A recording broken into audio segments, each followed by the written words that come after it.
Hi, I'm Hal Pritchard. This is Reformation Today and Tomorrow. Jim, we are just finishing up a conversation from our last podcast dealing with Reformation doctrine and especially passing that on.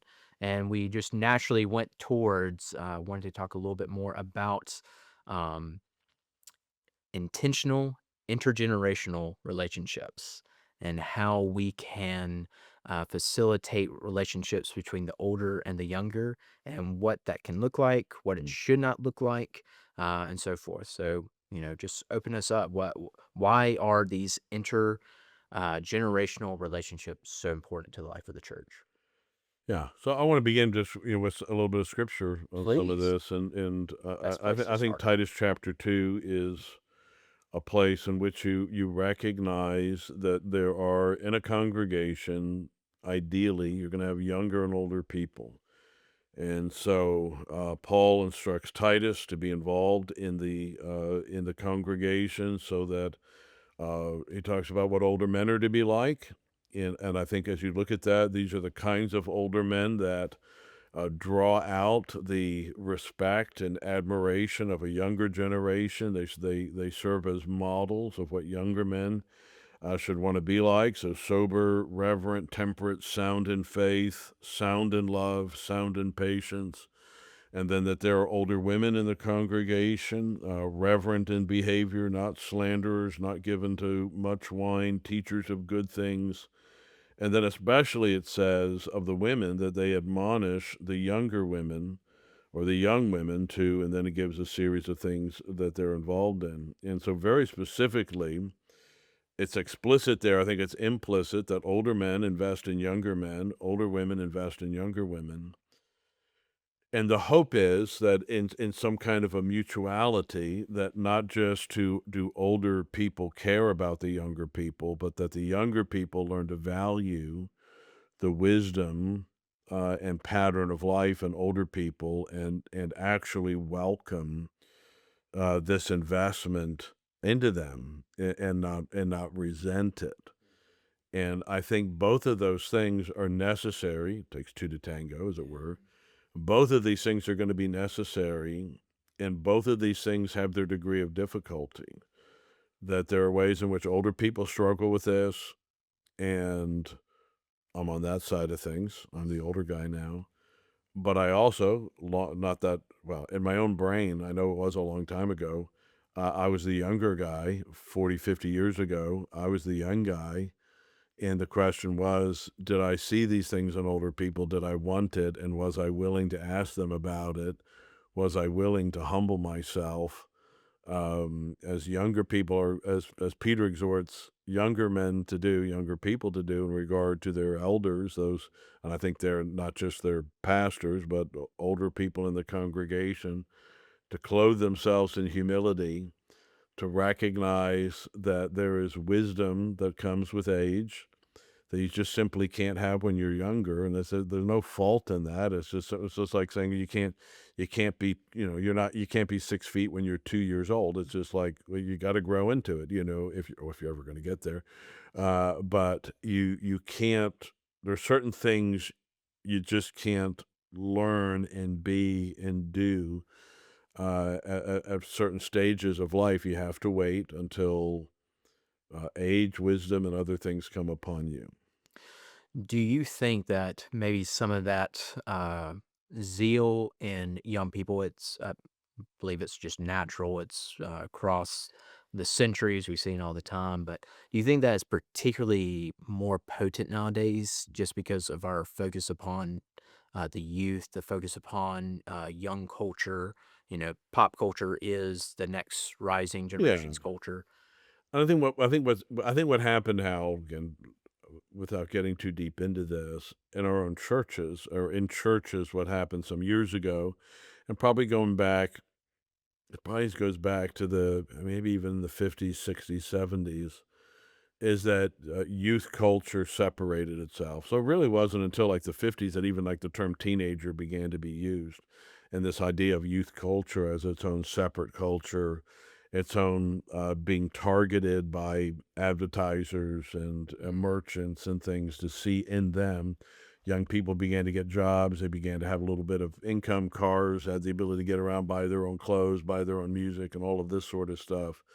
And they began to be targeted, and part of that targeting was kind of isolating them from older people. And you know, you see this in a whole host of movies, television shows, you know, where that kind of things, you know, the old squares and the older generation, and this is our generation, and we're gonna learn for ourselves, and we're not dependent upon them. We're not just gonna follow in your footsteps. We're gonna go our own way.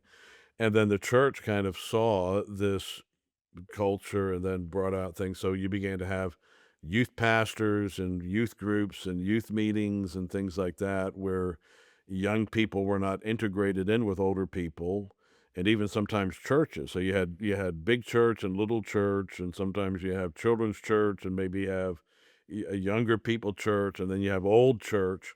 That goes on, or the kids don't sit with their sit with the family. At some point, they start sitting with their friends and all of that sort of a thing. And you kind of, and again, I'm not saying all of that's wrong, but I'm saying that it begins to isolate in the idea that you would naturally be together and that you would invest with each other.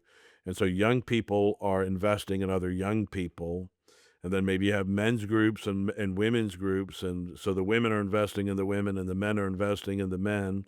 The youth are investing in the youth. And so that you're not seeing this intentional, intergenerational, sometimes mentoring and just relationships in the church.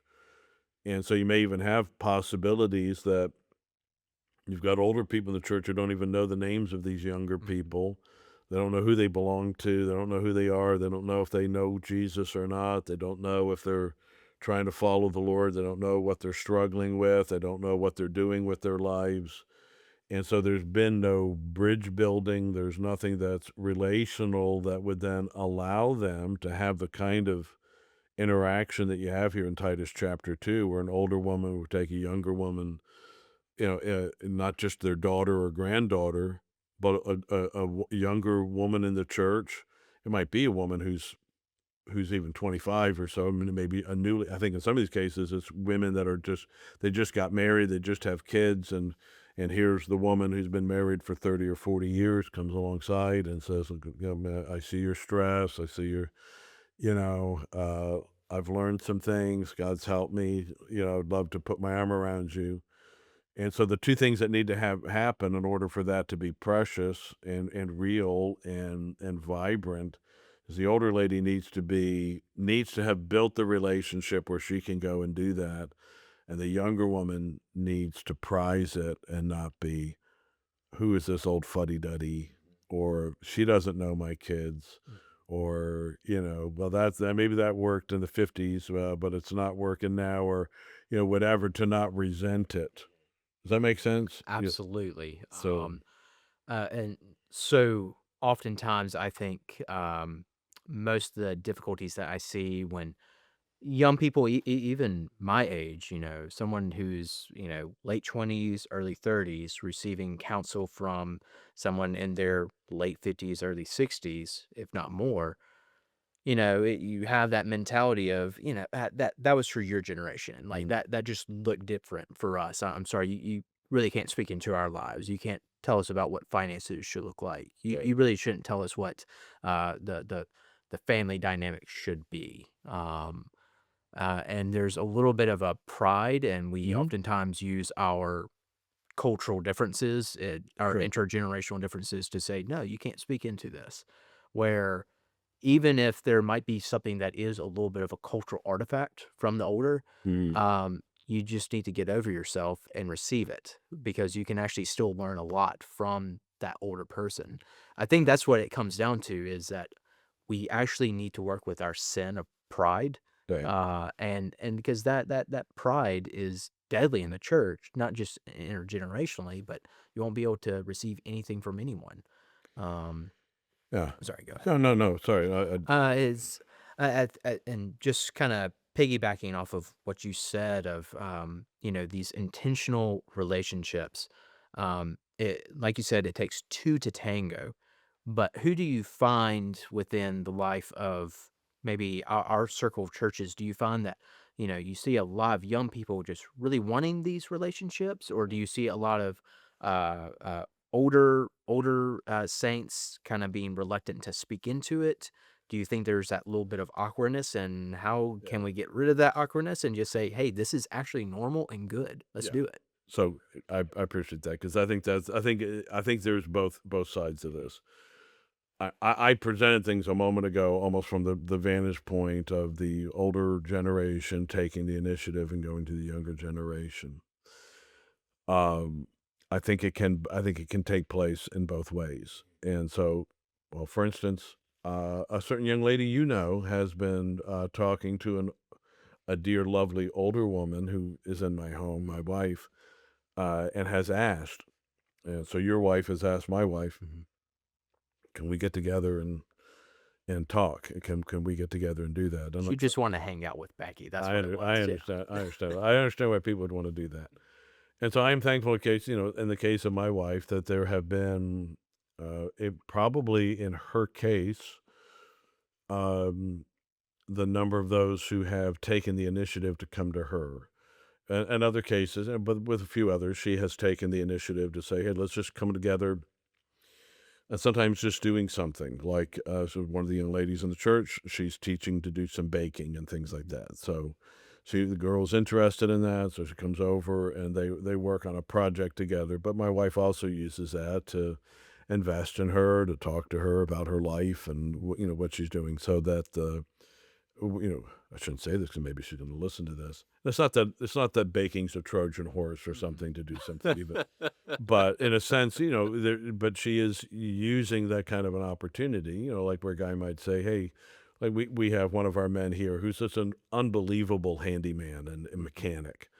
That kind of thing I would to any young man, look, you wanna know how to take care of your house and take care of your stuff, go spend some time with this guy. But if you do that, he's not just going to talk to you about spark plugs and how to fix brakes and how to figure out electrical circuitry. He's going to start talking to you about the things that Jesus has taught him. And he's going to try to pour some of that in and about, to understand and to prize. So I think there needs to be, on the one, the sense of, wow, somebody's been through what I've been through. I, I learn best this way. Uh, if I can watch somebody do something, if somebody's done what I'm trying to do, Mhm.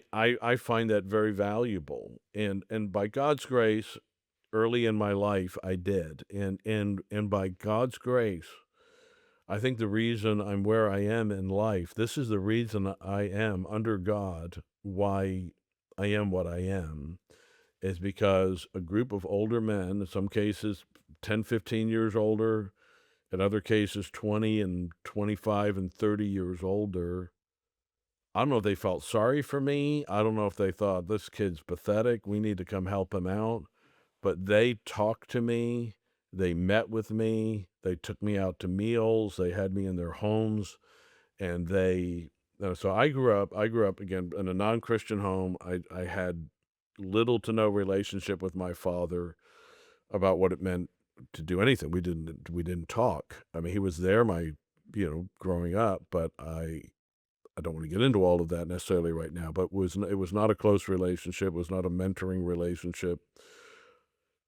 But I had other men that did that. I had pastors who did that and who kept following up on me and would give me things, gave me books, gave me, listen to this. Hey, this would be helpful for you. And so from the time I was 15, 16, 17, 18 years old, I had my own friends, I had my peer group, but I also had these older men who took a keen interest in me. I didn't necessarily, it wasn't like I have to find this.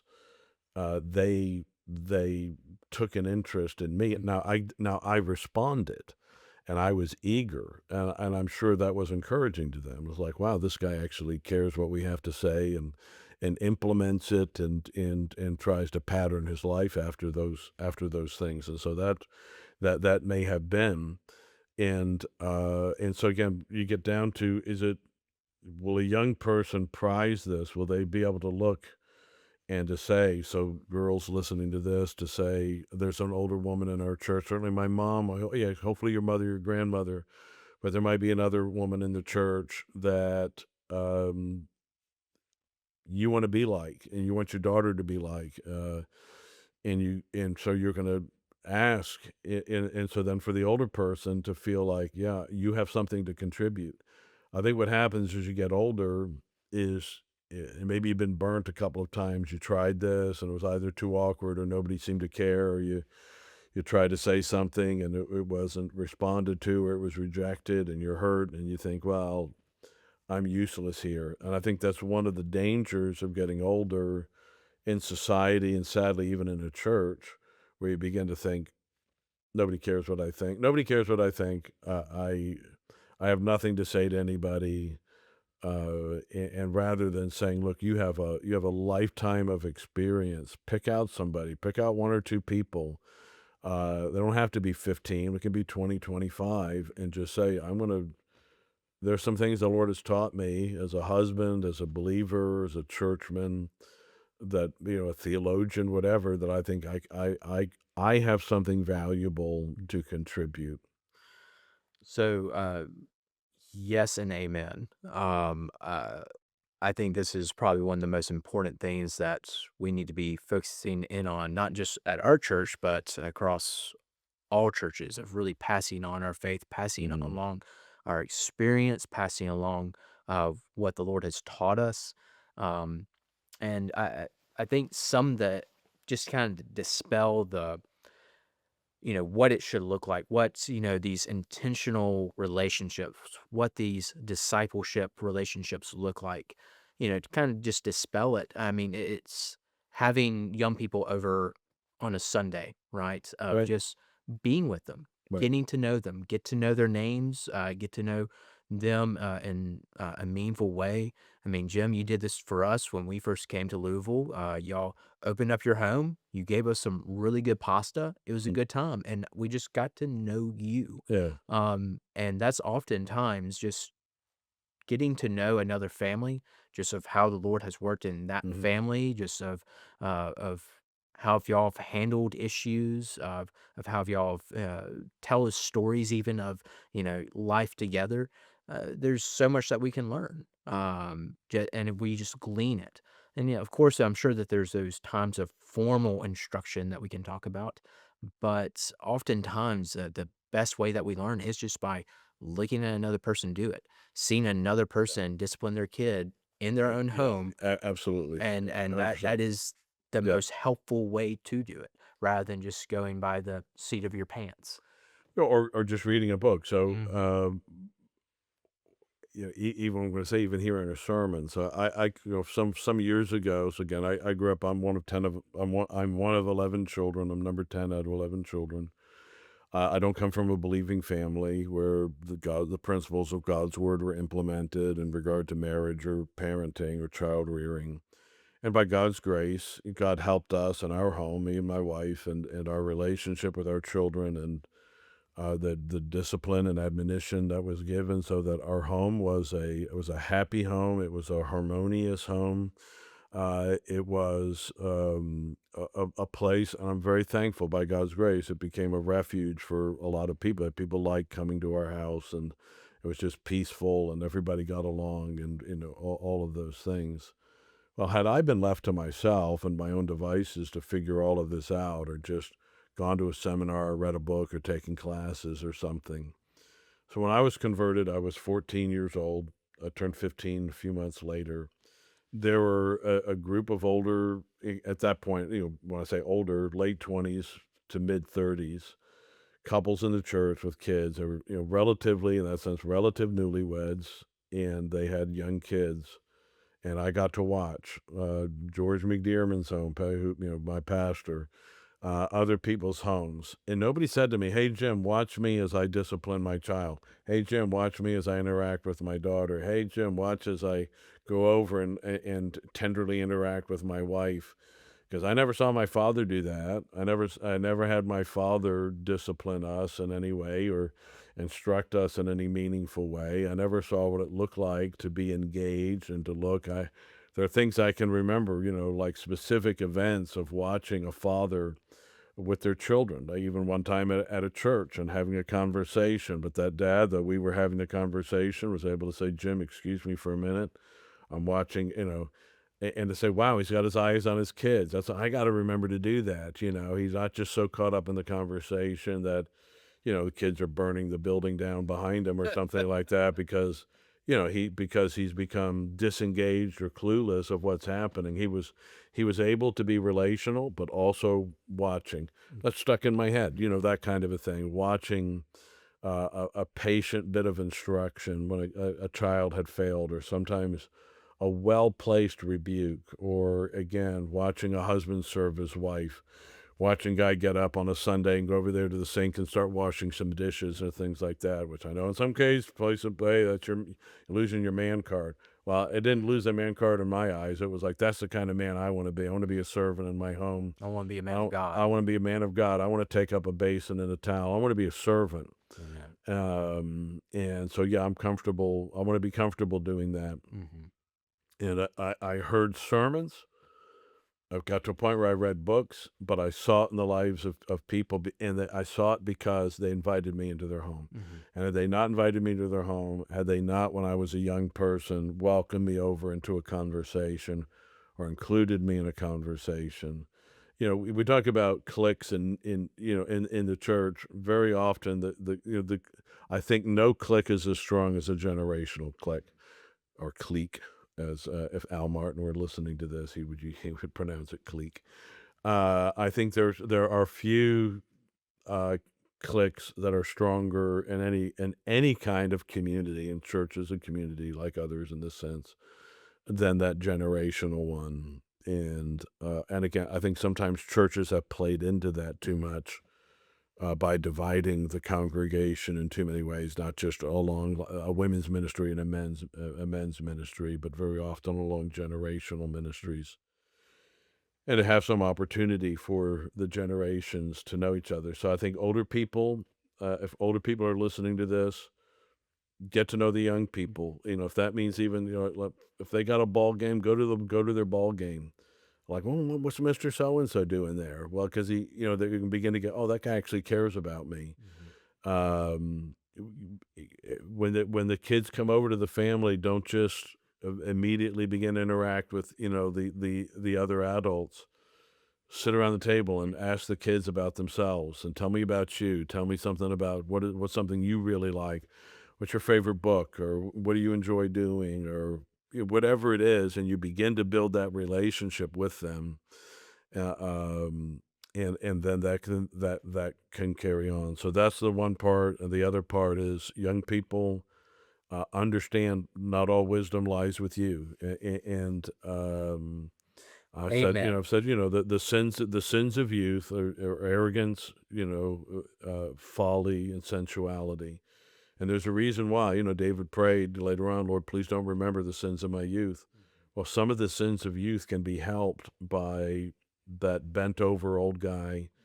We're going to be losing this generation. This older generation is going to go. And I want to say to some of our young guys who are fascinated by other young, the YouTube personality who's a young guy, or, whoever else, and they're like, "Wow, that really appeals to me." Well, maybe talk to a guy who's been married to his wife for 50 years and had worked a job, and provided for a family and raised godly kids, and is committed to the life of his church and still pours in and still serves.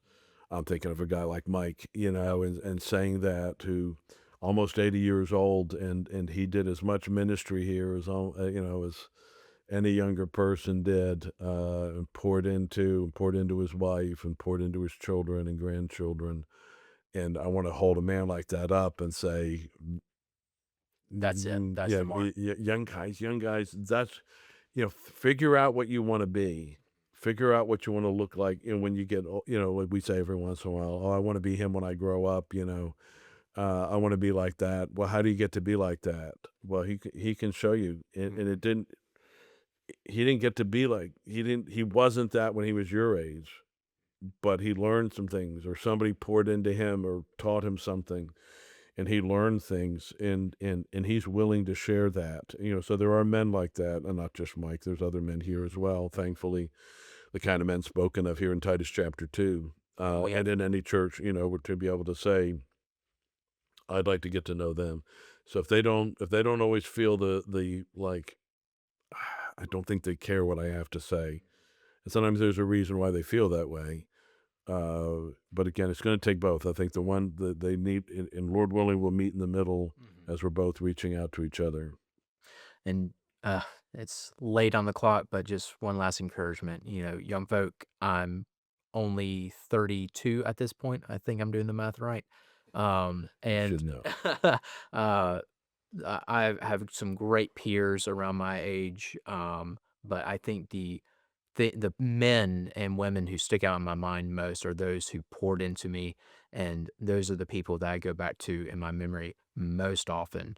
It's not just my close friends who I love at those prior churches, but it's those older men, those older women, who I've learned from, and that's just made my fellowship and my time with those churches all the more beneficial, and my memory of them as well. Mm. And so give yourself to one another.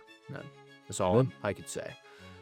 Thank you for watching, and this has been Reformation Today and Tomorrow. Bye.